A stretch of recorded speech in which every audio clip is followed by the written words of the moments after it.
prophetic ministry, mga kapatid. So, isa-share ko na din sa inyo, mga kapatid. Nung time kasi na nandito siya, mga kapatid, kung naaalala nyo, di ba, may mga sinasabi siyang, or may mga tinuturo siyang kapatiran, mga kapatid, and sinasabi niya na ikaw, ganito, meron kang, you're struggling sa part na to, ganyan, mga kapatid. And nung una, mga kapatid, hindi ako naniniwala, mga kapatid. I am partly doubting, mga kapatid, na meron siyang prophetic ministry, mga kapatid. And nung tinuro niya si Sister Karen, mga kapatid, na sabi niya, parang meron siyang problem sa part ng katawan niya, mga kapatid, ganon. So, doon ako naniwala, mga kapatid, kasi hindi naman niya kilala Sister Karen, mga kapatid. Tapos sabi ko, sana ako din, mga kapatid, sana ako din, mapunta din siya sa part ko and sabihin din niya, mga kapatid, kung ano yung problem sa life ko, gan, mga kapatid. Kasi I am praying that time, mga kapatid, na magkaroon ako ng work, mga kapatid. And dumaan yung Sunday, mga kapatid, na hindi niya ako tinuro, ganyan. Tapos, mga kapatid, one random day, mga kapatid, nag-live siya. Tapos, hindi ko siya friend nito, mga kapatid, pero nakita ko, mga kapatid, sa Facebook yung account niya. Tapos, nag-share siya, mga kapatid. Tapos, mga kapatid, tinapos ko yon. Tapos, nung pa-end na, mga kapatid, magli-leave na sana ako, sabi niya, Sister Ruth, sabi niya, mga kapatid. Tapos, nabigla ako, mga kapatid, kasi parang wala naman akong, hindi ko naman inisip, mga kapatid, na mapapansin niya ako. Tapos, sabi niya, mga kapatid, parang nakikita ko, sabi niya, mga kapatid, na meron kang sakit, sabi niya, mga kapatid. Sabi ko, baka hula-hula lang niya lang, ganon-ganon pa ako noong una, mga kapatid. Tapos sabi niya, mga kapatid, is there one thing that you're praying right now na gusto mo ng kasagutan, sabi niya, mga kapatid. And sabi ko, comment lang to, mga kapatid, hindi niya ako nakikita. Tapos sabi ko, kailangan, parang I'm praying for work, ganyan, mga kapatid. Tapos sabi niya sa akin, mga kapatid, gusto mo bang maging executive assistant? Ganyan siya, mga kapatid. Tapos sabi ko, sige po, ganyan ako. Pero at the back of my mind, mga kapatid, parang ayoko siya, mga kapatid. Kasi di ba malayo siya sa tinapos ko, mga kapatid. So, hindi ko siya, parang umuo lang ako, mga kapatid. Pero for the sake ng pagkakataong yan, mga kapatid, umuo ako, mga kapatid. Tapos sabi ko, Lord, kung hindi mo will yung work na pinagpe-pray ko kako, mga kapatid, tanggalin mo siya tanggalin mo yung desire, sabi ko, mga kapatid, kasi halos-halos araw-araw kong pinagdarasal yung work na gusto ko, mga kapatid. Tapos kinalimutan ko na, mga kapatid, yung work na pinagdarasal ko. Tapos alam niyo, mga kapatid, tinatry kong mag-apply ng executive assistant, ganyan, mga kapatid, para lang masagot kung ano yung will ng Panginoon, mga kapatid. Pero hindi ako nakukuha, mga kapatid. Sabi ko, okay, back from the start. Ganyan, mga kapatid. Nag-apply ulit ako nung kung ano yung tinapos ko, mga kapatid. Tapos, one morning, mga kapatid, usually, nagigising po ako ng 12 or 2 p.m. na, mga kapatid, ng kinaumagaan. Pero this morning, mga kapatid, nagising ako ng 7:59 a.m. Tapos, parang nabigla lang, mga kapatid, siguro kung na-feel nyo na din yun, nagising lang kayo randomly, ganyan. Tapos 8 a.m. mga kapatid may tumawag. Sabi niya, ano po, hello, this is Land Bank, kanyan. Sabi niya, mga kapatid, gusto mo ba magkaroon ng work? Kaya lang ang position mo, sabi niya, executive assistant, sabi niya, mga kapatid. So parang, sabi ko, grabe, thank you, Lord. Kasi who would have thought, mga kapatid, na may ganong position sa ganong company, mga kapatid. Kasi di ba alam natin, pag bangko, teller, ganyan lang, mga kapatid, walang ganon. So sabi ko, grabe pala mag-work ang Panginoon, mga kapatid, kung nilelet lang natin siya, mga kapatid, na mag-work sa buhay natin, mga kapatid. So sa mga 3 months, mga kapatid, na I'm praying for work, mga kapatid, never ko inasahan, mga kapatid, sa ganong pagkakataon, mag-work ang Panginoon, or sa ganong way mag-work ang Panginoon, mga kapatid, yung hindi natin inaasahan, mga kapatid. So this is a reminder, mga kapatid, na kung may mga pinagpe-pray man tayo na hindi natin maintindihan kung paano siya mangyayari, mga kapatid, let us trust the Lord, mga kapatid, kasi in the first place, mga kapatid, yung Diyos na pinaglilingkuran natin, mga kapatid, is iba, or hindi natin masukat, mga kapatid, yung thought na meron siya, mga kapatid. So, yun lamang po ang pinagpapasalamat ko, mga kapatid, sa ating Panginoon.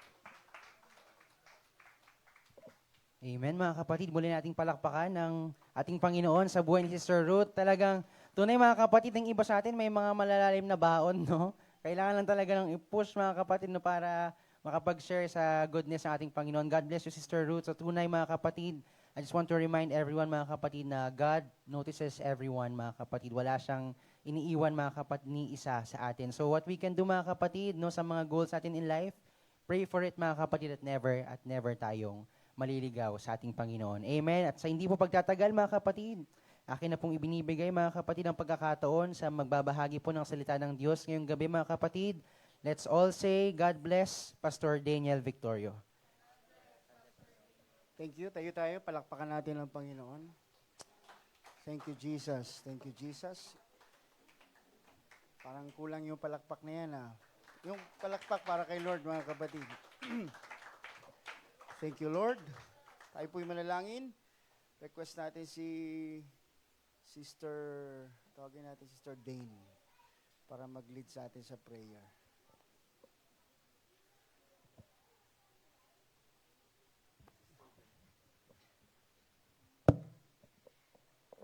Let's bow down our heads, mga kapatid. Mapagpalang Ama, we worship you in this place, Lord. As we start, Lord God, sa aming Bible study, ikaw mag-bless sa mag-render ng word mo, O God, ni Pastor Daniel and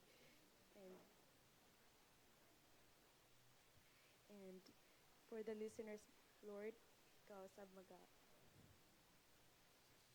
sa mag-bless sa ilang mga kinabiyo, God, na ilahang mga pulong nga ibungat, Lord God, kay Pastor Daniel, Lord, maghatag kini og dugang kaalam og kahibalo silang pang-adlaw, Lord God, na pagkabuhaton, Lord. Dalayon kaamahan sa walay katapusan. Just may pray. Amen. Amen. Palakpak tayo sa Panginoon. Okay na yon kahit Bisaya. Meron nga nag-pray dito, Spanish eh. Di ba? Hindi naman natin pero naintindihan ng spirit natin. Okay, so kamayan po natin ating katabi. Amen. Kahit magbikol ka pa di ba? No problem, mga kapatid. Di ba natandaan nyo, may nag-pray dito Spanish, yung kasama ng missionary. Praise the Lord. Hindi natin naintindihan, pero naintindihan ng spirit natin, nagbabibrate sa bawat isa sa atin. So, you may be seated, mga kapatid. Salamat sa Panginoon. Praise the Lord. Salamat sa Panginoon. And tayo po'y magtutuloy ng ating topic about the conquest of Joshua. Yan. So, nadaanan nyo na yung kay Achan, kay Ai. Tapos na yon, crossing the Jordan River. Tapos na po yun, no? Okay. Sige. Tingnan natin kung tapos na. No? Magtatanong tayo kung tapos na talaga. So, let us read from the book of Joshua, chapter 1, verse 2 to 3. May gusto lang akong i-elaborate sa inyong lahat, mga kapatid, about the story of the conquest of Joshua. Pag sinabing a conquest, they have to conquer something, some place. Kailangan nila makonquer yung ilang mga lahi, Amorites, Gibeonites, para makarating sila sa Promised Land. Alright? So, dapat sa atin bilang isang Christian, tayo po ay more than conqueror. Pero hindi ka magiging conqueror kung walang battles, kung walang war. Hindi pwedeng tayo po ay nag-stay lang doon sa apat na sulok ng ating bahay. Doon tayo pahiya-hiyahay, pahiga-higa, paupo-upo, panood-nood. So, there will be battles. Sister Ruth, talagang may battle. No? Pero, napakatamis ng victory. After niyan, natutunan mong kung ang problema, ang zombie sa trabaho ay ang boss mo. At naging, sabi ko nga, kung ikaw ay makitaan ng magandang character dahil nga alam na Christian ka, so si Jesus Christ ang maluluwalhati, mag-glorify sa buhay natin. So, hindi talaga madali. Meron tayong persecutions. Sabi ng Bible, meron na tayong tribulation, mga kapatid, spiritual tribulation, sa family, ganun din. Talagang dapat ay may tatlo tayong kalaban, may tatlo tayong kaaway. Ano yun? Enemy? Ano yung tatlo? 3 enemies. The world. Ano pa? Self. The greatest enemy is ourself. At yung isa pa, and Lucifer. Pero ang greatest enemy ay yung ating mga sarili. Bakit? Ito yun, nasasaktan pa, nagsiselos pa eh. Diba? Nandito pa yung lust eh. Nandito pa yung pride. So, kahit saan ka magpunta, ang spirito nare-rebuke, pero yung sarili hindi. Diba? Can you say amen? Okay, basahin po natin Joshua chapter 1, verse 2 to 3. Talagang hindi ka nagtatagalog, Sister Day, no? Si Sister Hazel, okay naman, mahusay naman. English, Bisaya, ganon. Yung tatlo nating kaibigan, mga kapatid sa Panginoon, saan province po kayo? Cagayan, so Ilocano. Tama ba? Po? Ibanag, okay. Parang si ano ba? Ibanag ba si Sister Dalin? Ibanag ka, no? Pero yung salita. Magkaiba din. Okay. Sige. Okay, pero mahusay naman magtagalog. Nakakaintindi naman ng Tagalog, no? Sige. Tagalog-English din tayo. Tagalog-English. Alright, sige. Basahin po natin. Moses, my servant, is dead. Now therefore arise. Go over this Jordan, thou and all these people, unto the land which I do give them to them, even to the children of Israel. Every place that the sole of your foot shall tread upon, that have I given unto you, as I said unto Moses. Yan. So, yun po yung ating key verse, mga kapatid. So, yung word Joshua, yung pangalan ni Joshua, came from the Hebrew word Yeshua. Amen. Sa New Testament, sa Greek and English, sa English, mga kapatid, ang translation po niyan ay Jesus. So, Joshua, sa English, Jesus. Amen. Yeshua. So, ano ibig sabihin nun? Deliverer. Okay? Deliverer. So, tandaan niyo po So, kaya ang buhay ni Joshua, amen, so, isa siya, mga kapatid, sa character sa Bible na almost perfect. Nakapasa siya sa every testing, mga kapatid, ng Panginoon, and during his during his, mga kapatid, mga kapatid, kasama nila ang Panginoon. Amen. Sila po, mga kapatid, ay pinapatnubayan ng Espiritu ng ating Panginoon. So, yung Kanaan po, yun yung kanilang goal. The Promised Land. Yan yung kanilang tinutumbok, mga kapatid. Amen? Ang Kanaan ay, pag sinabing promise, pangako. Pagdating sa Diyos, kapag ipinangako, sa isip ng Diyos, tapos na yon. Amen? Ang gagawin mo na lang, tanggapin yon with faith. And faith without action is dead. Dapat may kasamang gawa, mga kapatid. So, magkaroon tayo ng tinatawag na tamang analogy. Ang Kanaan po is not a type of heaven. Sapagkat sa Kanaan, merong tinatawag na mga higante, mga matataas na pader, mga kaaway, and also, merong wars. Meron silang mga digmaan na dapat harapin, mga kapatid. Tapos ang Israel, amen, ang Israel po, sila po ay nandun sa tinatawag na, pag sinabing threshold, nandun sila sa boundary ng kanilang panibagong chapter. from slavery, amen, to conqueror. Nandun sila sa, kunti na lang mga kapatid, amen? Kailangan lang nilang i-drive out yung mga kalaban na lahi upang makamkam nila o maangkin nila yung pangako na ibinigay na sa kanila ng Diyos, mga kapatid. Lahat mo magsabing amen. So, nandun sila sa tinatawag na panibagong generation. Yung old promise na yon, mga kapatid, na hindi pa po nila kailanman nakukuha sa kanilang buhay. Kaya, yung nabasa natin kanina dito, mga kapatid, verse 3, every place that the sole of your foot shall tread upon. Ano ibig sabihin ng tread? Ano ibig sabihin ng tread? Yan po ay galing sa Hebrew word na tread na ibig sabihin na take up your weapons and fight. Tread or darak. Ito po ay isang utos or command. Hanggang ngayon, ginagamit po ng mga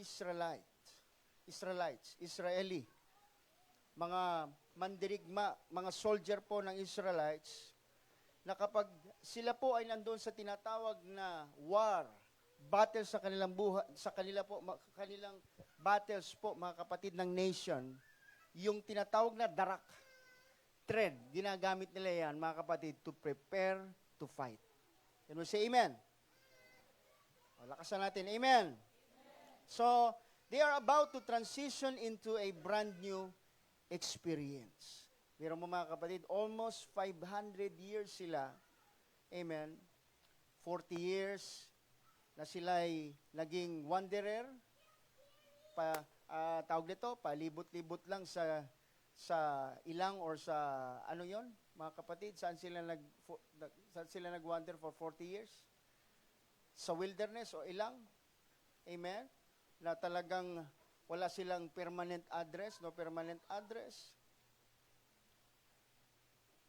Wala silang tirahan, mga kapatid, wala silang sariling kitchen. Ang Panginoon, nagbabagsak lang ng pagkain sa kanila every day. Yung pag-iingat, mga kapatid, yung kalinga ng Diyos ay nandoon sa kanila. Although wala silang bahay, wala silang tahanan. Pag sinabi ni Lord, stop, doon sila magtayo ng tent, pero hindi matagal. Amen. Hindi sila matagal, tapos alis na naman, bibit-bitin na naman nila yung mga kapatid, yung kanilang mga kubyertos, yung kanilang mga hayop, lakad na naman. So, ganun sila, mga kapatid. For 130 years, sila po ay naging alipin. But because of the cry, lahat magsabing cry of repentance, sa kanilang pag-iyak, paghingi ng tulong sa Diyos, amen, ito na yung panahon na sinagot na sila ng Panginoon at darating sila doon sa tinatawag na brand new experience, amen, ng kanilang buhay. Let us read from chapter 3, verse 3 up to 5. Sino pwede magbasa sa Tagalog? Sa English na lang. King James.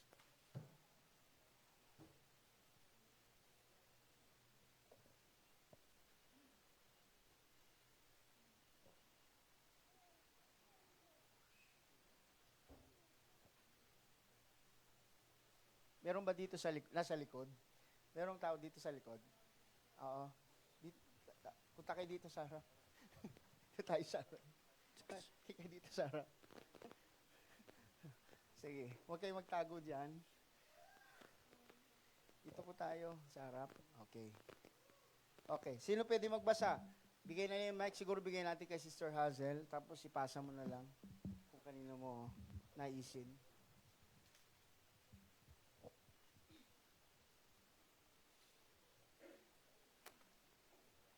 So Joshua 3:3, and they commanded the people, saying, when ye see the ark of the covenant of the Lord, your God, and the priests, the Levites bearing it, then ye shall remove from your place and go after it. Okay, tuloy. Hanggang 5. Yet there shall be a space between you and it, about 2,000 cubits by measure. Come not near unto it, that ye may know the way by which ye must go.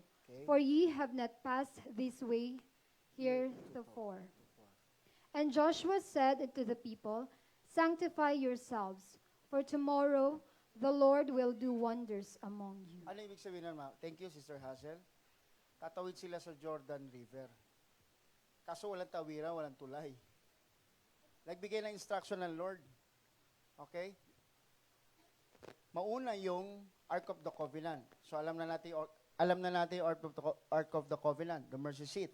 Sino pwedeng magbitbit niyan? Priest lang, Levites.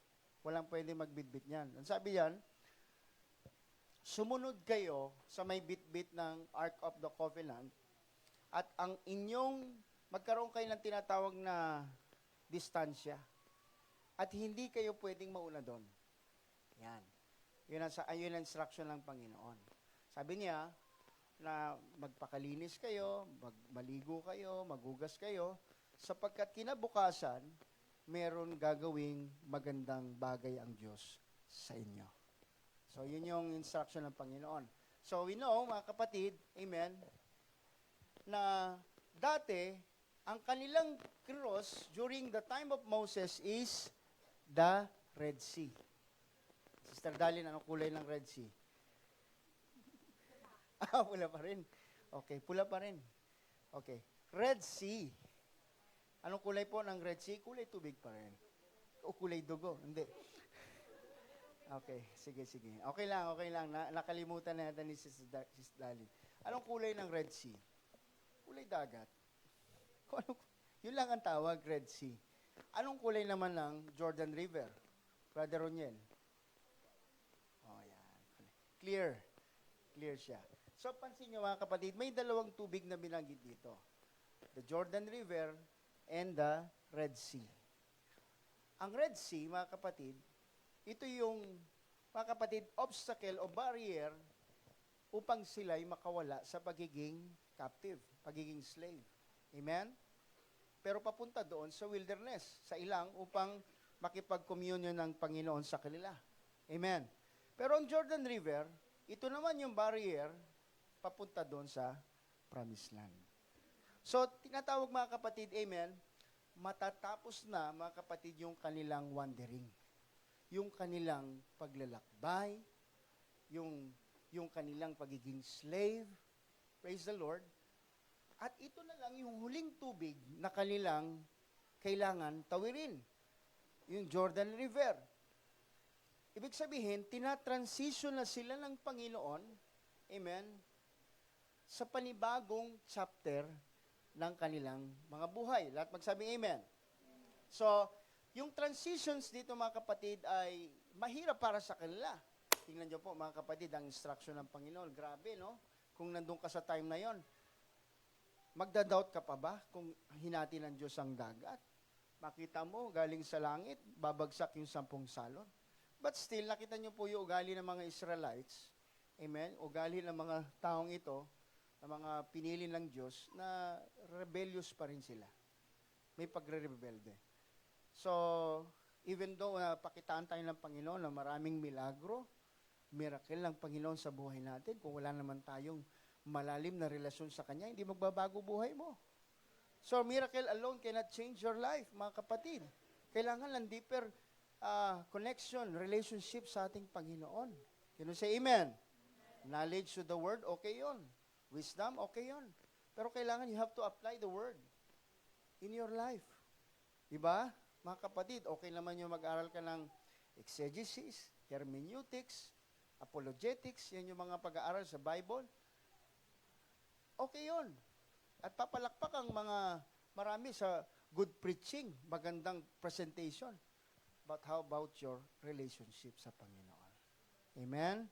Kaya mahalaga dito mga kapatid, praise the Lord, talagang i-build natin yung ating relationship. Unlike dito sa mga Israelites, talagang kailangan magpahanga pa sa kanila ang Diyos para, di ba, kilalanin nila na yung pa rin ang tunay na Diyos. Amen? At magsabi, amen. Kaya nga 430 years sila naging alipin. Bakit?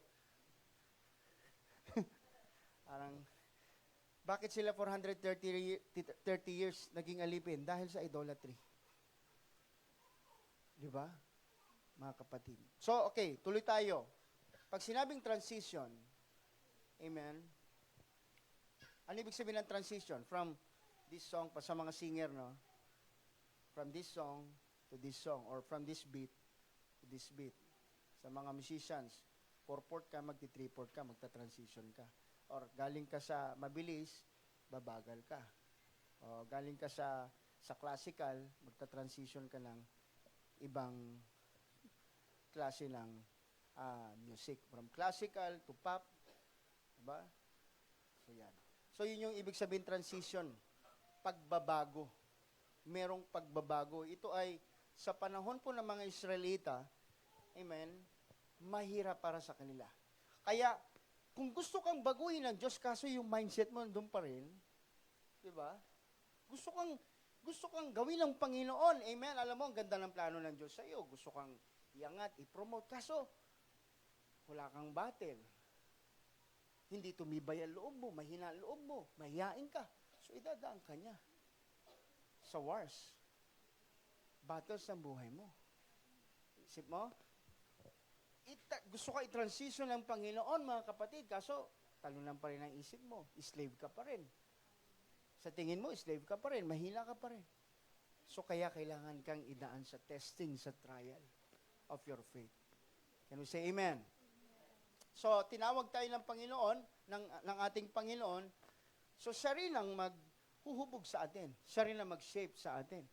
Siya rin ang magpapalago, mga kapatid, sa atin. Kaya, no wonder na kapag naging Kristiyano ka, dumaraan ng testing. Dumadaan tayo sa testing, sa trial. Bakit? Kasi tinatransition ka ng Panginoon. Kapag walang testing, at hayaan ka lang sa buhay, hayaan lang tayo sa buhay, doon tayo matakot. Kasi magiging stagnant ka. Mananatili ka sa dati at minsan nagiging paurong ang buhay natin. Pero kapag may trials, may persecution, hinarap mo to, napagtagumpayan mo to isa-isa. Amen. Hindi mo mga kapatid na mamalayan at hindi ka makapaniwala na ang layo na pala. Amen. Nang naabot mo sa Panginoon. So yun yung tinatawag na transition, hindi siya madali kasi may battles. At magsabing amen. So the people of Israel have been landless for nearly 500 years. Pero mo, wala silang bahay, na sarili, alipin lang sila, forced labor lang sila mga kapatid sa Egypt. Kung pakakainin. Kung walang pagkain. Amen. Kung sasaktan ka, wala kang magagawa. Kung papatayin ka. Sila yung naging alipin mga kapatid, wala silang magawa. Pag-aari yung buhay nila, naging pag-aari ng namumuno sa kanila. Amen. And now, God says, take the land. From NPA, no permanent address, sasabihin sa'yo ng Panginoon, kunin mo na yan. Sa'yo na yan. Praise the Lord. Naniwala ba kayo doon? Ha? Hallelujah. Purihin ang Panginoon. Palakpakan natin ang Panginoon. Ang tagal mong nagtiis, nawala. May mga panahon na mga kapatid na puro fasting. Wala talaga. Ngayon, sasabihin sa'yo ng Panginoon, now, take your blessing. Take my promise. Sa'yo yan. Take it, mga kapatid. Praise the Lord. So, take the land. It is your promised land. It is, ano ba yan? Parang si Marcos tuloy.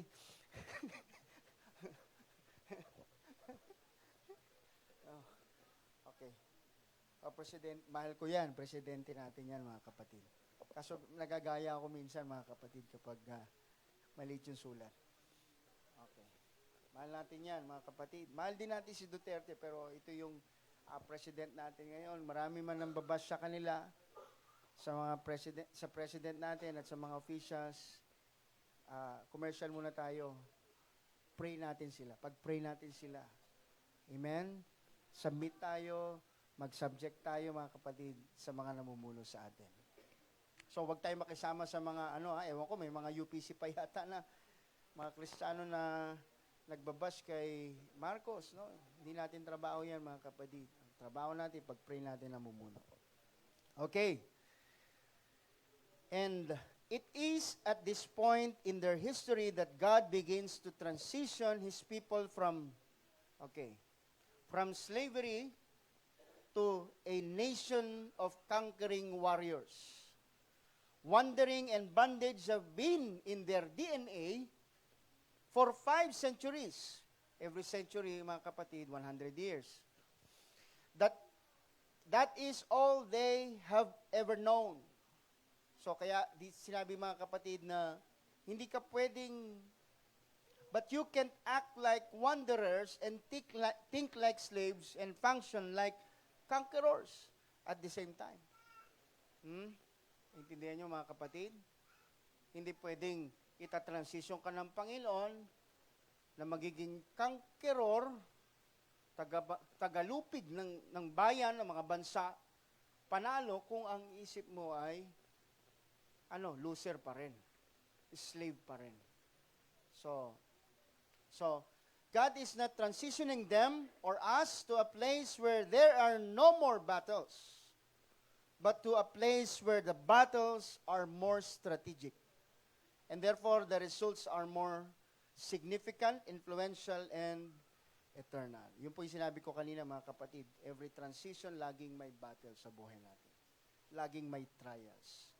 Bago ka i-level up, kailangan makapasa ka sa trial na to. So, alam nyo po yung Jericho, no? The lesson sa Jericho, ano nangyari doon? Sister Ruth. Jericho, Wall of Jericho. Anong ginawa nila, mga kapatid, para pabagsakin yung Wall of Jericho? For 7 days, umikot sila. Pero ba silang ginawa para bumagsak yung Jericho? Diba, kapangyarihan ng Diyos. Ang ginawa nila, obedience. Yan tanong dito, unang araw pa lang, pwede ka na magreklamo. Diba? Ikalawang araw, ikatlong araw, pwede kang mag-complain, Lord, ang tagal. Diba? Ang tagal naman. Pwede naman yan pabagsakin yun pero tinitest ng Panginoon yung obedience. Ay hindi mawala, mga kapatid, na talaga merong complaining attitude doon sa mga Israelita, mga kapatid. But, mga kapatid, nag-obey pa rin sila sa ating Panginoon. Sumunod pa rin sila. And then after 7 days, mga kapatid, sa ikapitong araw, ilang beses sila umikot, Sister Dane? Ilang beses sila umikot? Sa ikapitong araw, on the 7th day, how many times they, Okay. Ilang beses sila? 7 beses. Tama? Tama ba ako? Tama po ba ako? Tama ako, mali? Okay, thank you. So, ang ginawa ng Panginoon, pinabagsak yon after ng sigaw at ng tunog ng trumpet. Trumpet, shofar. Shofar ang tawag doon, ram's horn. Yan. Ram's horn, mga kapatid, kaya ginamit yung ram's horn. Ginagamit po ang ram's horn, for celebration. Ibig sabihin, mga kapatid, nandun sila to celebrate the victory. Not to fight battles, but to celebrate the victory. At magsabing amen. So, ganun din today, mga kapatid, the same with us. Ang victory nasa atin, nahawak na natin, mga kapatid. You have to claim it lang, mga kapatid. Celebrate, mga kapatid, because you are a victor. Tayo po, mga kapatid, ay victorious conqueror. Amen? Kaya ako nakakabit sa pangalan ko yan. Diba? Daniel Victorio. Huwag mong kakalimutan. Hindi ko dapat kalimutan yan. Kasi victorious ako. Di ba? Palakpakan natin ang Panginoon. Kaya mga kapatid, di ba doon sa GC natin, family, victorious. Huwag natin kakalimutan yan, mga kapatid. Tapos na, 2,000 years ago, nung namatay si Christ, tagumpay na tayo. So, kailangan natin i-celebrate na lang, mga kapatid, ang tagumpay galing sa ating Panginoon. So, ano yung isa? Silver trumpet, sinabi niyo po, Nanay Olive, ginagamit naman siya to declare war. Pero during that time, ginamit is shofar, ram's horn, because binigay na ng Panginoon ang tagumpay, mga kapatid. So, nanalo sila doon. Amen? At sino yung naligtas doon? Pamilya ni Sino po ang naligtas doon? Pamilya ni?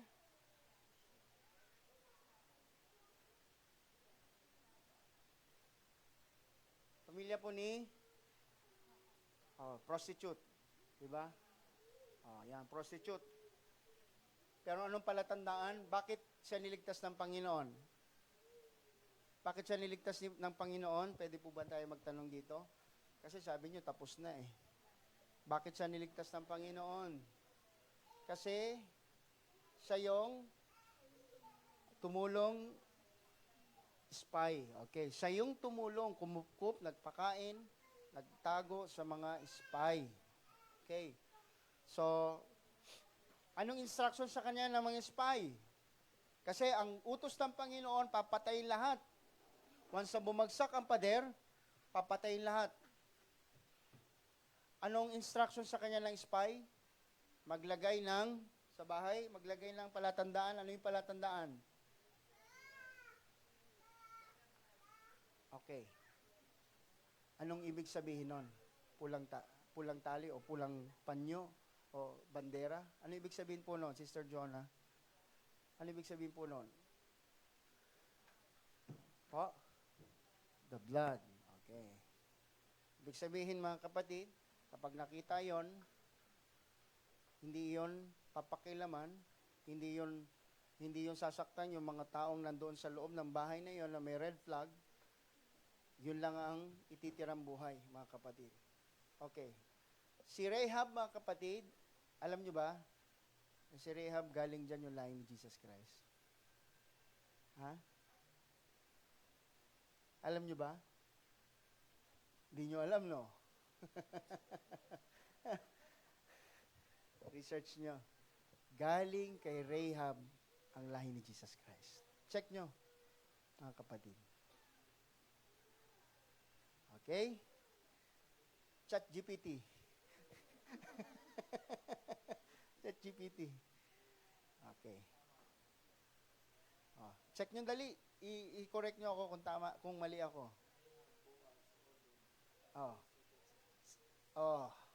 Tama ba? Check. Prostitute. Akala natin si Christ. Akala natin si Jesus Christ, Hudyo lang siya.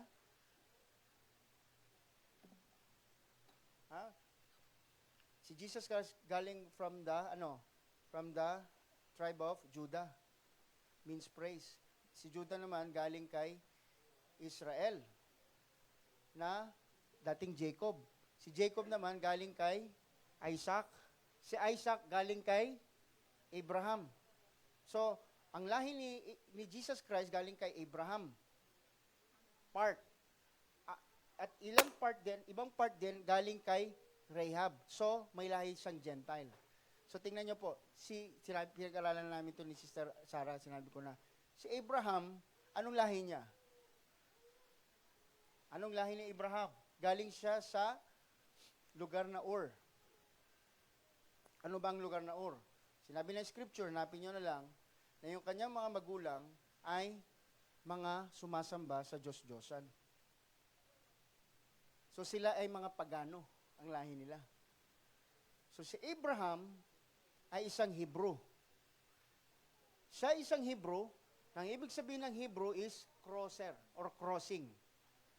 Bakit? Mahilig silang tumawid sa mga rivers. Yun ang Hebrew. Isinulat ang Old Testament in Hebrew and Aramaic words. Text, mga kapatid.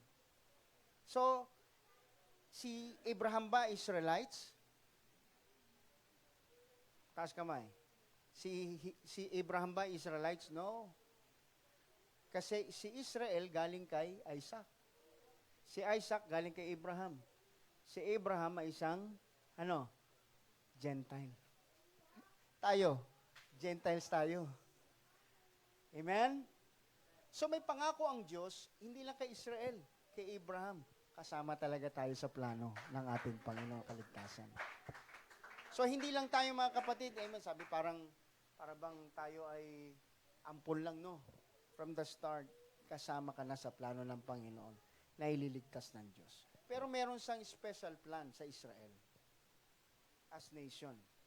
lahi ng Israel. Kaya dun din, yung lahi din ng Israel, yan din yung tinatawag na, dun din mga kapatid, nakatapat yung panahon ng Panginoon. Yung eschatology, yung study of end times. Kapag pag-uusapan ang pagbawakas ng mundo, dun ka tumutok sa Israel. Kung ano nangyayari sa Israel. Oo, may mga persecution sa ibang bansa, sa ibang lugar, sa Africa, Nigeria, pero Israel pa rin tayo, amen, nakatingin. Kapag nakaupo na doon, nakatayo na doon, yung Antichrist, malapit na ang pagwawakas. Pero habang wala pa doon, hindi pa tinatayo yung temple, hindi pa po, mga kapatid. Malapit na pong dumating ang Panginoon. Pero yung end of the age, end of the world, malayo pa. Kasi meron pa tinatawag na Revelation na kagad tayo, Revelation. Meron pa tinatawag na Battle of Armageddon. Meron pang 1,000 years millennial kingdom. Meron pang 7 years tribulation. Malayo pa. Pero sa church, ang ating pag-asa, ang tanging pag-asa lang po ng iglesia na filled ng Holy Spirit ay yung rapture. Kapag naiwan tayo sa rapture. Amen? Pag naiwan tayo sa rapture, wala na pong second chance. Papasok ka sa tribulation, bahala ng Panginoon kung ililigtas ka, pero ang hope of the church, the blessed hope, is the rapture. Aagawin tayo ng Panginoon at makakapiling natin siya sa langit. Lahat magsabing amen. Okay, tuloy tayo mga kapatid. Nasaan po ako natapos? So si Abraham ay isang... sige po, opo. Si Rahab, lahi ba siya ni... di ba?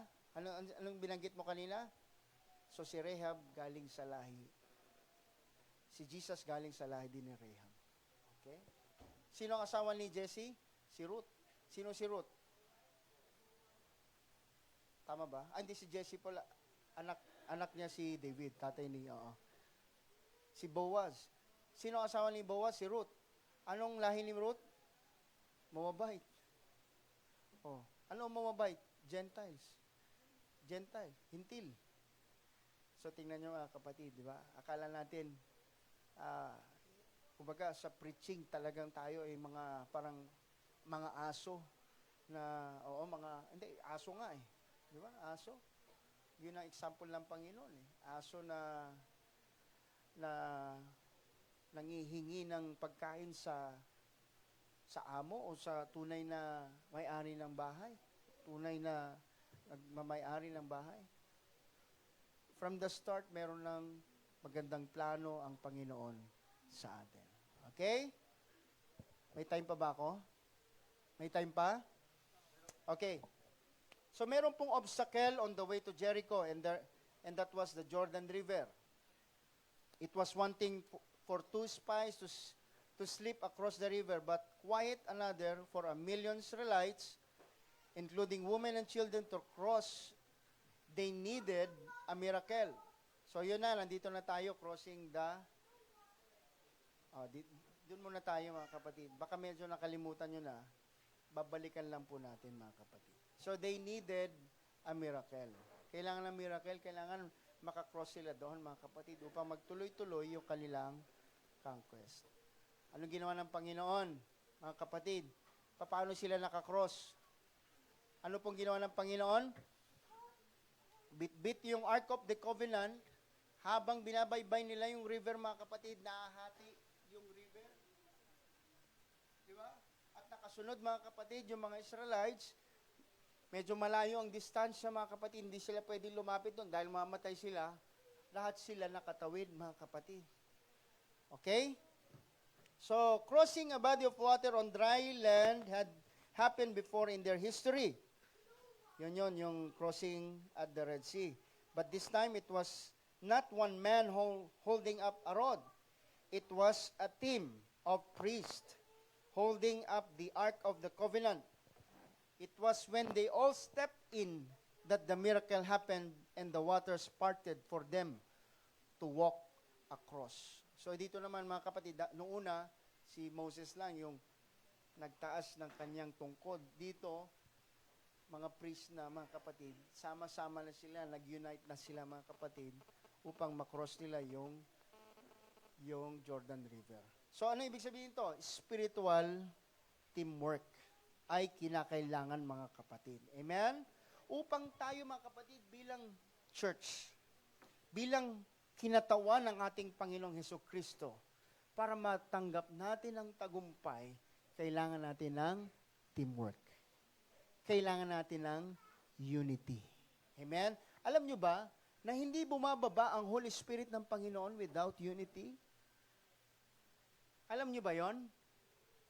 Maliban sa humbleness, humility, without unity, hindi po malulugod ang Panginoon.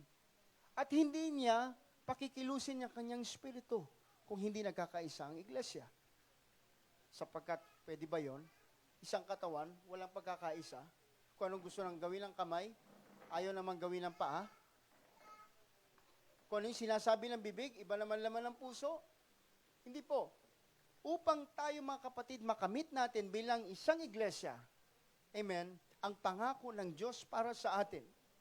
Breakthrough of this church, breakthrough to your family, para maligtas sila, kailangan natin ng teamwork, pagkakaisa, upang makamit natin ang tagumpay. Lahat magsabing amen. Praise the Lord. So, ito po yung different method na ginawa sa panahon po ni Joshua. Dito na yung pagkakaisa, mga kapatid. During the time of Moses, wala pa. Reklamo pa sila reklamo. Gusto pa nga nilang bumalik, mga kapatid, sa Egypt. But this time, yung mga spiritual leaders, mga Levita, mga priest, tulong-tulong sila, mga kapatid. Amen. Nag-unite sila upang makamit nila ang tagumpay. So at the Red Sea, God destroyed the power of Egypt that had held his people captive for so long. But at the Jordan River, God removed the obstacle that barred the way into their inheritance. Okay, so when Satan's captives are set free from sin through salvation, he doesn't just ignore them and leave them in peace. He keeps putting barriers between them and their promised land. So naglalagay siya, mga kapatid, ng harang. Ano ba yung ibang ibig sabihin ng barrier, ng obstacle, ng sa spiritual natin, ng walls, mga kapatid, to your blessing, to the promise, mga kapatid. Amen? Na binigay na po ng ng Panginoon sa atin. But, ito po ang pangako ng Panginoon, ang kaaway, ang diablo, mga kapatid, has no power over you. Amen? Wala siyang kapangyarihan laban sa iyo. And the end of the day, amen, yung pader na nakaharang sa iyo, kahit mahirap yan tibagin, amen, magkaroon ka pa rin ng breakthrough. Makukuha mo pa rin yung tagumpay, mga kapatid. Lahat pa magsabing amen. Meron pong mahabang listahan ng kaaway ang Israel that time, si Joshua that time. And then yung Amalekites, Ammonites, Amorites, Canaanites, Edomites, Gebalites, Jeshurites, Gibeonites, Girgasites, Girzites, Hittites, Hivites. Wala. Sandali. Tandaan nyo ba? Kasama sa quiz natin ngayon yung kaaway. Ulitin ko, Amalekites, Ammonites, Amorites, Canaanites, Edomites, hindi natin kasama yan. Gibalites, Geshurites, Gibeonites, Girgasites. Nakita mo, ang daming kaaway ng Israel. Ang dami nilang dapat i-conquer, mga kapatid, to possess the promised land. Hittites, Hivites, Horites, Jebusites, Kenites, Moabites, Perizzites. Kaya ang sinabi ng Panginoon, mga kapatid, sa kanila, drive them all out. Alisin niyo yan sila. Conquer them. Kill them. Patahin niyo sila. Paalisin niyo sila dyan. Because you will possess the land. The land is for you. I promise it for you. Para sa iyo yan. Sino man nakatira dyan, paalisin mo. Lahat ng haharang sa iyo, paalisin mo. You have the authority. I gave you power. bilang Panginoon. Diba? Grabe. Kapag nagbigay ang Panginoon ng command, may kasamang promise yan. Sasamahan kita. Huwag kang mag-alala, huwag kang matakot. Lahat ng yan na nakaharang sa'yo, paalisin mo. Sapagkat you have the authority in my name. Mga kapatid. Yan pong sabi ng Numbers chapter 33 verse 51 to 53. Speak unto the children of Israel, and say unto them, when ye are passed over Jordan into the land of Canaan, then ye shall drive out all the inhabitants of the land from before you. Yan po ang utos. And destroy all their pictures, and destroy all their molten images, and quiet pluck down all their high places. And ye shall dispose the inhabitants of the land, and dwell therein, for I have given you the land to possess it. So yan sabi mga kapatid, sirain nyo yung mga larawan, yung mga rebulto, yung mga high places, ipagbabagsak nyo yan, sirain nyo yan, amen, sapagkat ibinigay ko na sa inyo ang lupang pangako na yan.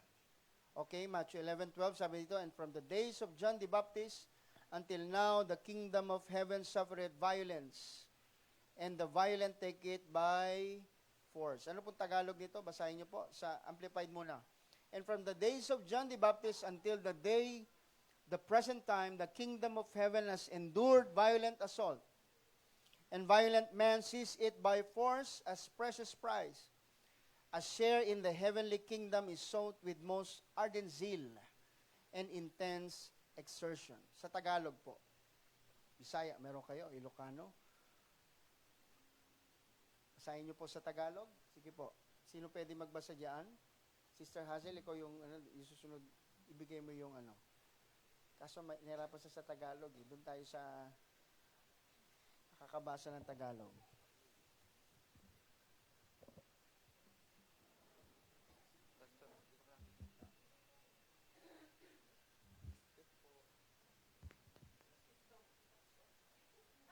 Sige.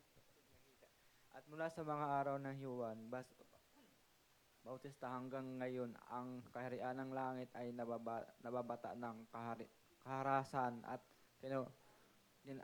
kaharasan at kinukol, hindi ko nakita talaga.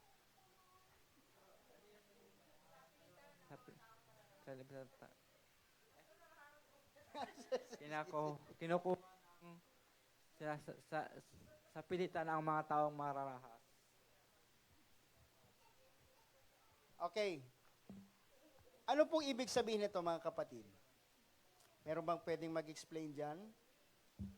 Bible school, yung mga Bible school students natin? Ha? Ano po ibig sabihin nito mga kapatid? Merong tamang pong interpretation to.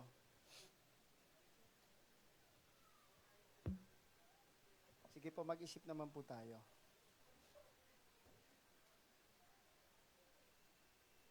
May idea kayo? Nakita nyo mga kapatid, Old Testament, puro digmaan. Bagong victory, patayan. Merong violence. Merong assault. Di ba? Intindihan nyo mga kapatid? Pero ang ibig sabihin dito mga kapatid, from the days of John the Baptist until the present time, ang negative perception dito, merong tinatawag na persecution bilang sa ating mga Kristiyano. Sa part natin, ipapersecute tayo, papahirapan tayo, verbally, physically, darating ang panahon, ito torture tayo, upang hindi natin, amen, matapos yung ating karera. Upang hindi tayo makapasok, mga kapatid. Ito yung minsan nagiging, akala ng kaaway, nagiging harang para makamit natin, makapasok tayo sa karya ng Panginoon. You say amen. Pero, mga kapatid, ang kingdom of God ay hindi para sa mga taong tamad. Can you say tamad? Ang kingdom of God ay hindi po para sa mga taong maligamgam ang paglilingkod sa Panginoon. Sa mga taong mababaw ang commitment. Ang kingdom of God ay para sa mga taong lumalaban. Ang kingdom of God ay para sa mga taong may commitment. Merong surrendered life sa ating Panginoon. Amen? So, yun yung sinasabi mga kapatid na darating, mga kapatid, ang time there will have persecutions, tribulations sa buhay natin, mga kapatid. Pero ang pangako ng Diyos sa atin, be of good cheer, for I have overcome the world. Yan po ang tagumpay, mga kapatid, amen, ng ating Panginoon na ipinagkaloob sa bawat isa sa atin. Ng kingdom of God, mga kapatid, parang akala natin, mga kapatid, akala ng iba na ang kaligtasan, mga kapatid, ay ganun-ganun na lang. Maliligtas tayo after baptism, repentance, receiving the Holy Ghost, attending the church. No. Merong spiritual battle. Kailangan ng commitment. Kailangan ipaglaban mo ang pag-ibig mo sa Diyos, mga kapatid. Yun lamang ang makakapasok sa karya ng Diyos. Remember, mga kapatid, yung preaching last Sunday. The 5 foolish virgins and the 5 wise virgins. Tingnan niyo po, mga kapatid, nasabi ko na ito, mga kapatid, sa mga tatay. Parehas sila, mga kapatid. May daladalang lampara. Sisid lang.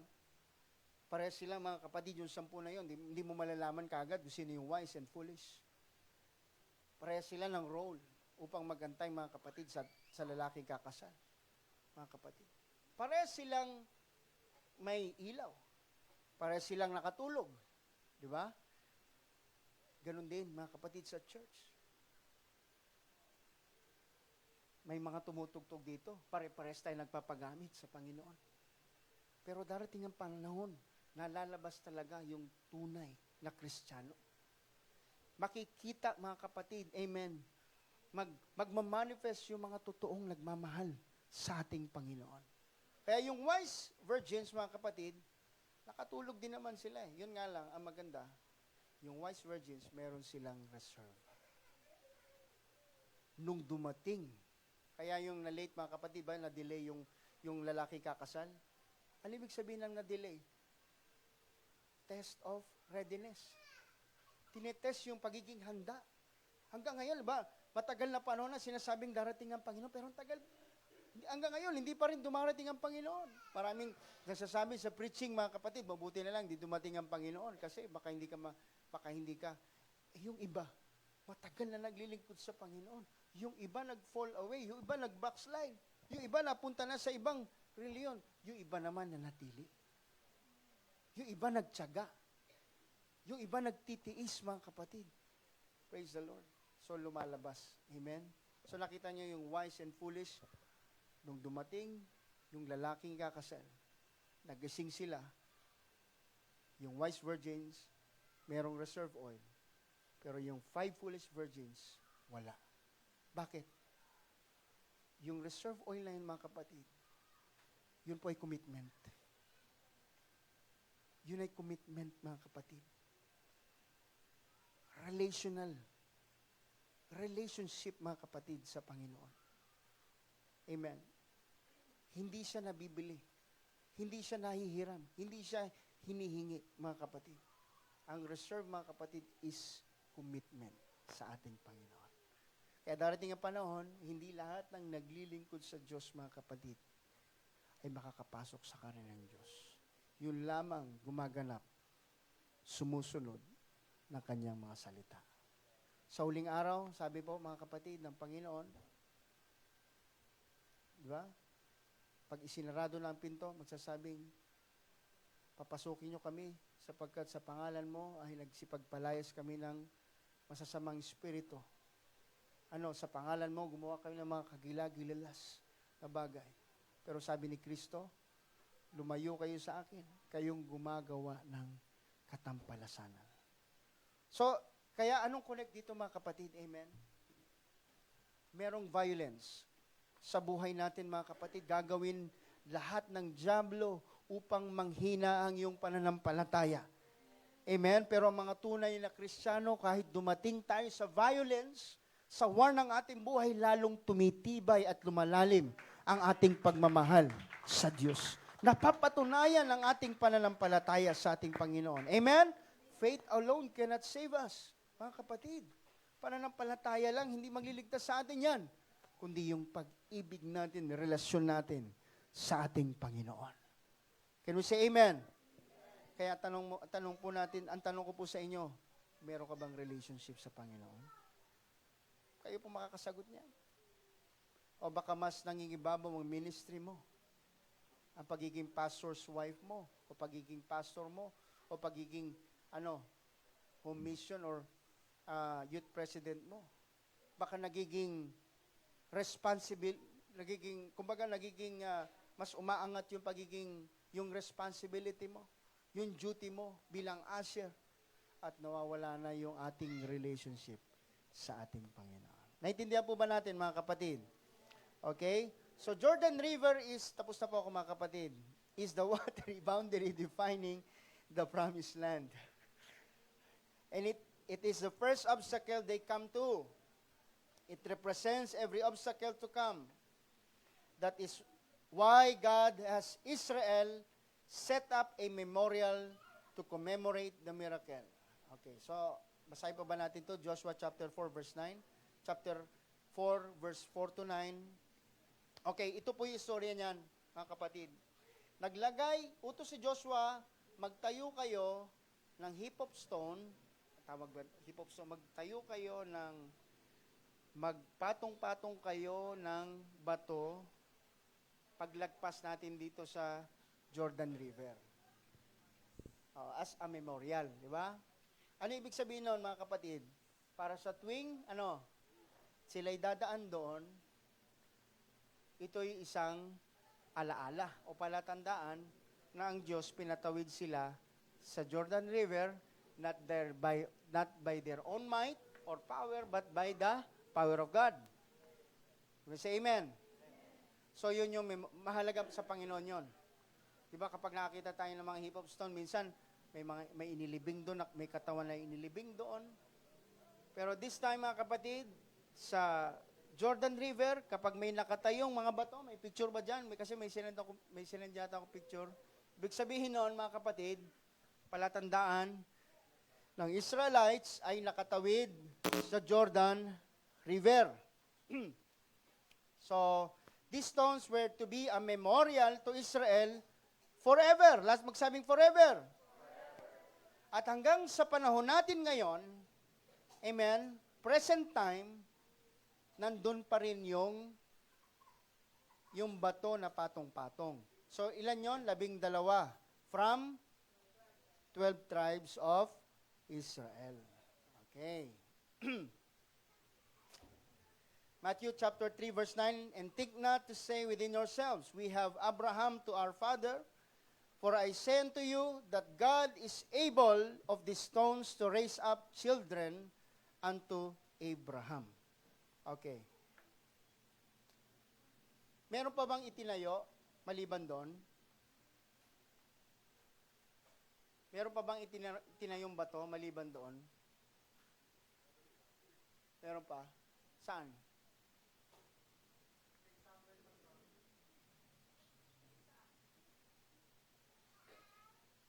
Meron pa ba itinayong bato during that day, that moment? Sure kayo? Basahin nyo nga, 4:9, binigay na nga yung verse eh. Joshua chapter 4 verse 9, basahin nyo.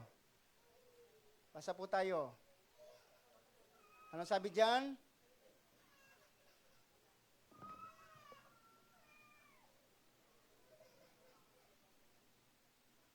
Ano sabi dyan? Sa Tagalog?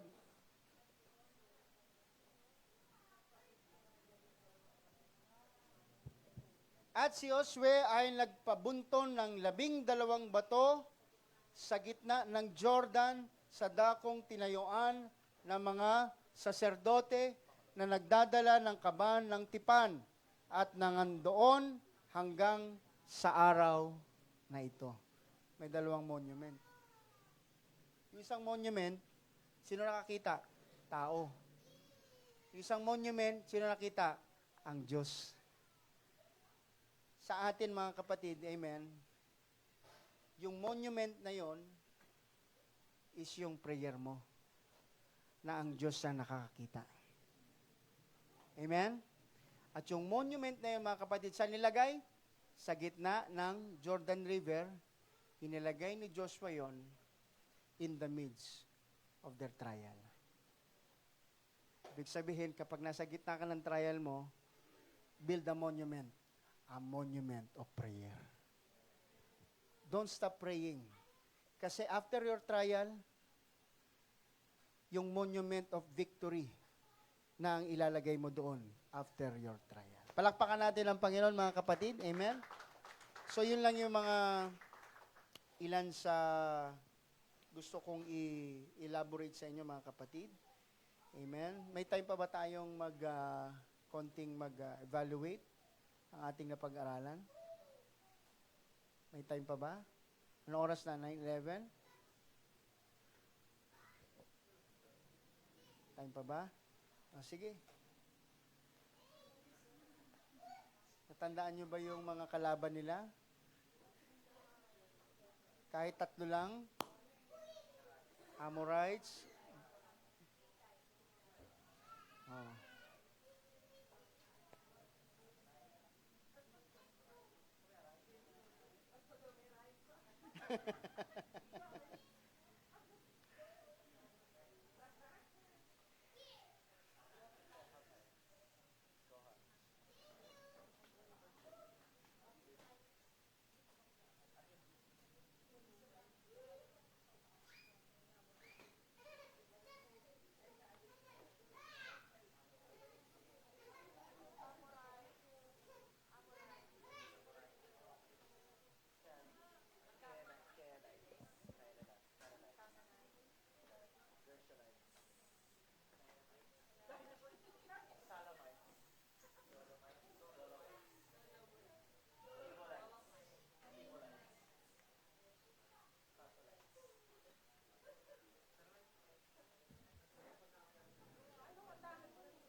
So yung hidden stones, mga kapatid, or hidden monument, ito yung God's unseen work in the heart.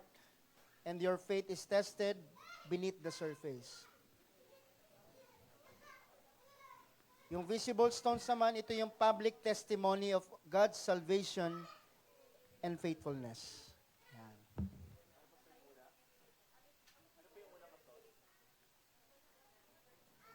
Yung hidden stones, yung mga batuho doon sa ibig sabihin yun, yung hidden work of God sa puso natin, and your faith is tested. Yun sinusubok, mga kapatid. Ibig sabihin, kasi ang monument is prayer talaga. Prayer po yan eh. Yung Jordan River is, a trial. Yan.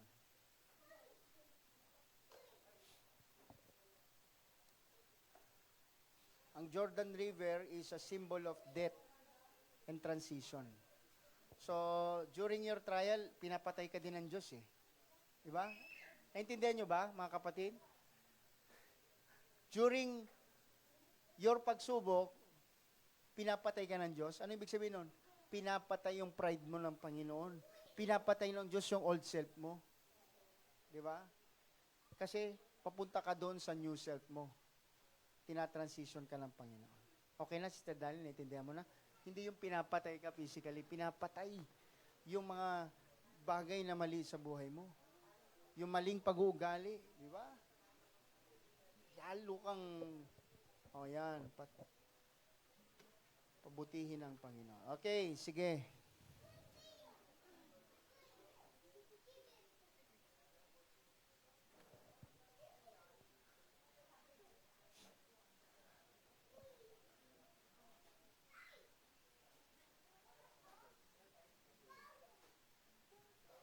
Sulat lang kayo dyan, essay. Anong natutunan nyo ngayong araw na to? Itong gabi na to. Pili kayo doon.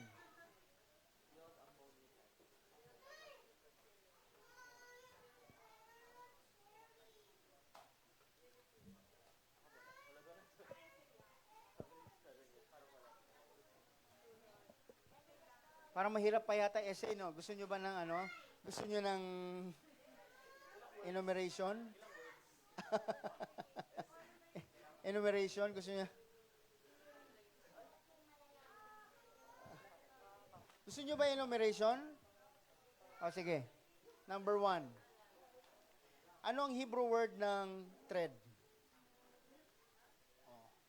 Binanggit ko kanina. Ulitin natin ha. Magre-review ko, kulang oras natin. Ano mas gusto nyo? Ha? Hindi.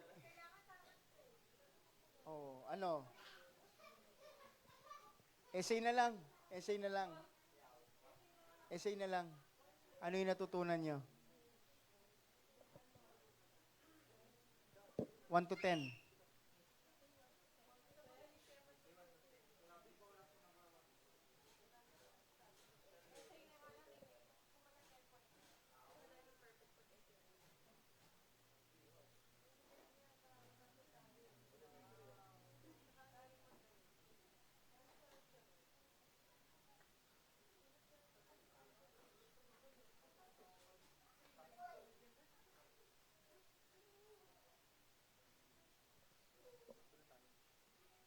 Hindi naman kasi ako nagturo ngayon. Nagbigay lang ako ng emphasis.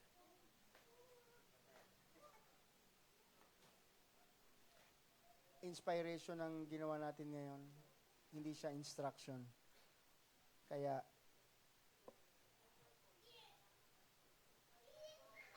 Tarkon.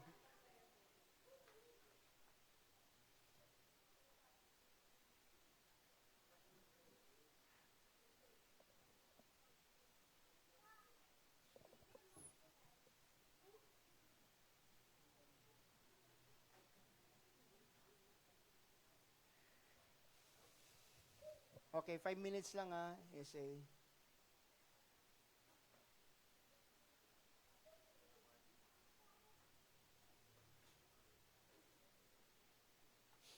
Tapos, anong reflection na to sa'yo?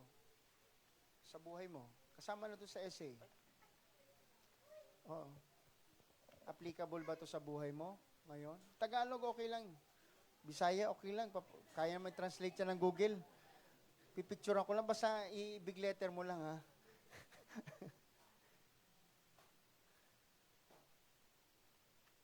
Sinabi ko kanina, yung transition, difficult. Kung gusto kang palaguin ng Panginoon, dadaan ka sa difficult, di ba, season ng buhay mo. Hindi madali. Pero, ang dulo nito, tagumpay. Yung nangako sa atin, able siya na tuparin yung kanyang sinabi.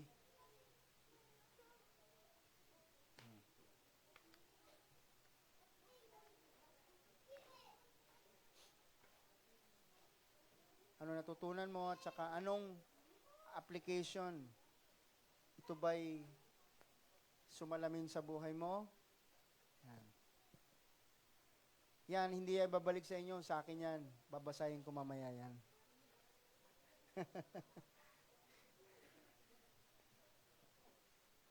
Ah? Wala papel? Walang ballpen. O, sige. Sige, send mo na lang sa GC natin. So, hindi lang ako makakabasa nun. Sige na, para ma-inspire ako. Inspire nyo naman ako dun sa kwento nyo. Kasi na-inspire ako sa kwento ni Sister Ruth eh. Akala nyo, madali lang ha? Pero hindi.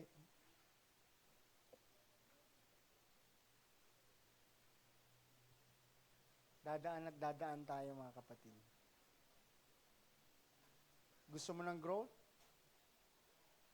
Gusto mo mag-improve ang patience mo? Gusto mo mag-improve ang faith mo? Dadaan ka sa trial. Dadaan ka sa testing. And that's difficult. Kaya minsan mahirap. Lord, change me. Di ba? Prayer natin yan. Lord, change me. Nakakatakot na panalangin yan. Kasi, padadaanin ka, isa-sanctify ka ng Panginoon. Increase my faith.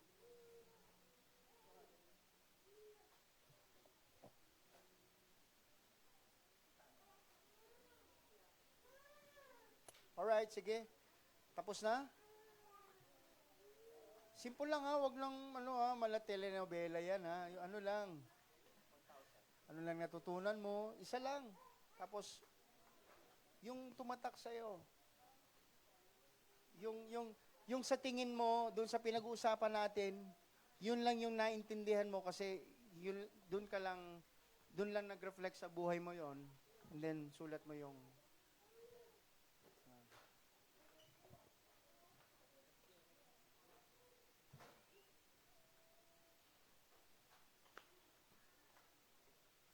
Okay. Time's up. Tayo mga kapatid. Tatawag ako ng 3 magbabasa ng sulat nila. Sige. Siguro tawagin natin yung tawag tayo dun sa isa sa mga kaibigan natin, kapatid natin dyan. Yung naka-face mask. Sister, ano pangalan mo? Jeanette? O Sister Jeanette, bigyan ng mic, Sister Jeanette. Bago tayo tumaya. Sister Jeanette, pwede pa pakibasa mo. Pakibigay yung Ayan.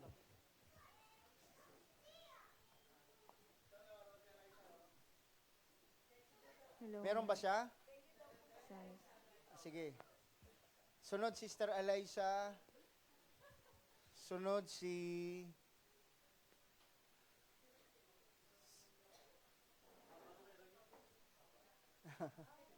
Sister brother naman. Brother Jason. Sige, Sister Jeanette. So, ang isang tumatak sa akin na lesson kanina sa in-exhort ni Pastor na word is yung pagiging victorious natin as a Christian. So, the Lord gave us authority to conquer, the power to claim His promises. God's promises are considered as fulfilled sa mata ng Diyos. And all we need to do is have faith para i-claim yung promises na yun.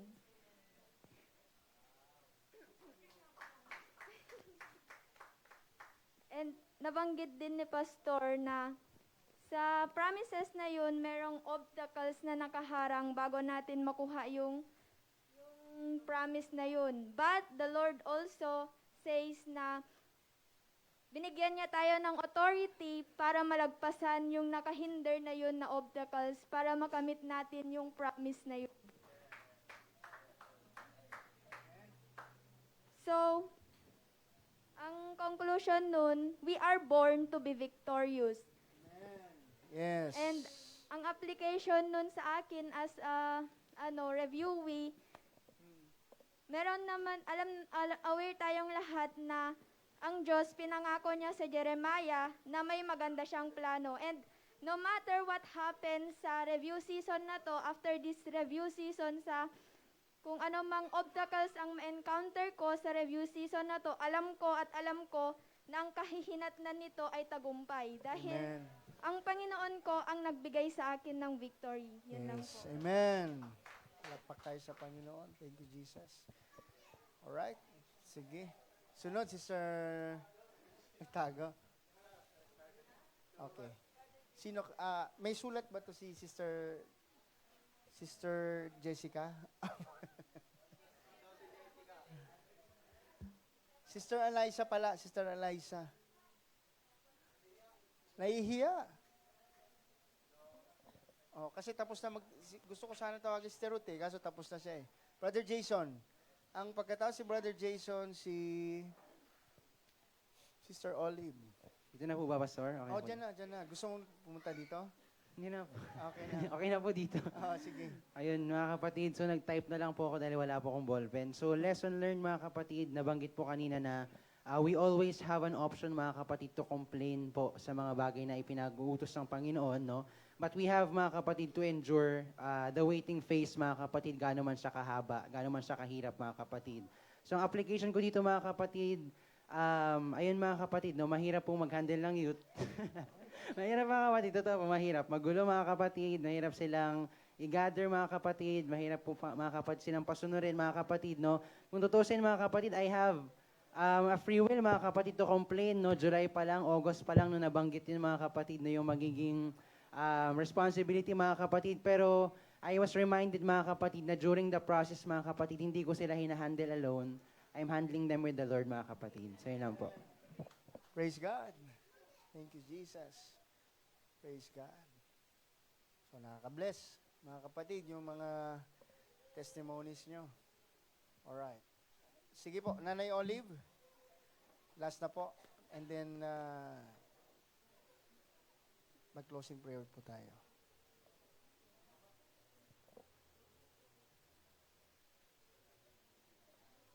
Ang natutunan ko po sa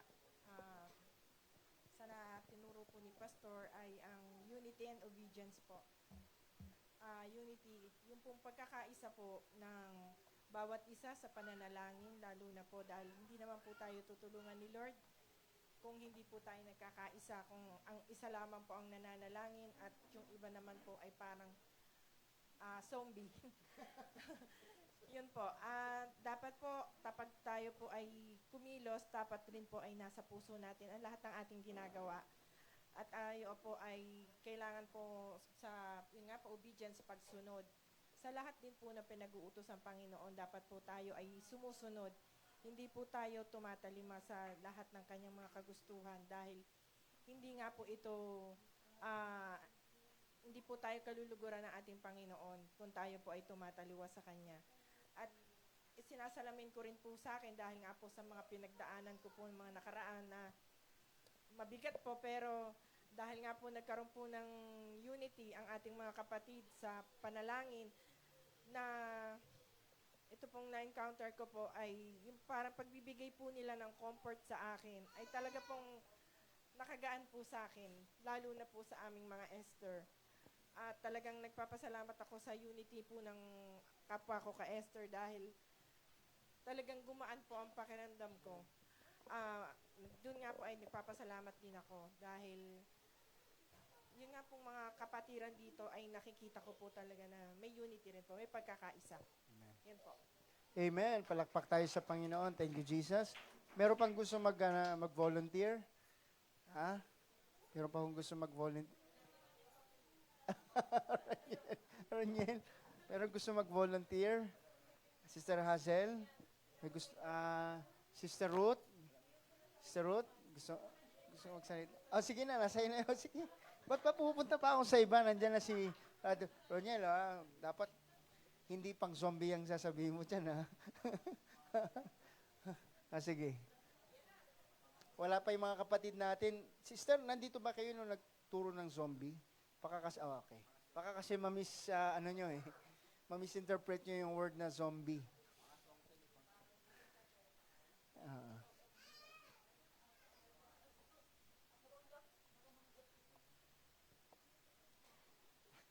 Ay, natutunan ko po dito yung kung paano ang pag-ibig natin sa Diyos kung di naman tayo, paano tayo iligtas ng Diyos. Hindi naman po talaga relihiyon na kapag ligtas, kundi yung relasyon. Kahit ano naman yung paglilingkod natin, hindi naman tayo maligtas eh. Yung nakasulat dito pero yung una ko dito sinulat, yung naglakbay sila ng 40 days. Yung pagkaisa nila, 40 years. 40 years nga po. Nga, 40 years pala yun.